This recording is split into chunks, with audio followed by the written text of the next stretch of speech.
Hello friends, પ્રસંગોમાં બને તેવા ગુજરાતીઓના મનપસંદ ચટપટા ટેસ્ટી સેવ રોલ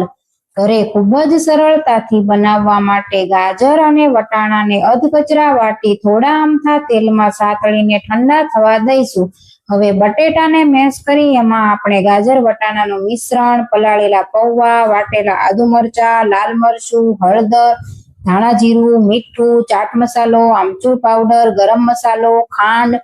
શેકેલા જીરાનો પાવડર, લીંબુનો રસ, ચોખાનો લોટ અને લીલા ધાણા ઉમેરી મિક્સ કરી દેવું. પછી રોલ જેવો શેપ આપી એક વાટકીમાં કોર્નફ્લોરની સ્લરી બનાવી રોલને ડીપ કરી વર્મિસેલી સેવથી કોટ કરી તેને 10 મિનિટ માટે રેફ્રિજરેટરમાં સેટ કરી ગરમ તેલમાં મીડિયમ ફ્લેમ પર ક્રિસ્પી અને ગોલ્ડન થાય ત્યાં સુધી ફ્રાય કરી ગરમા ગરમ ટોમેટો કેચઅપ કે ખજૂર આંબલીની ચટણી સાથે સર્વ કરો.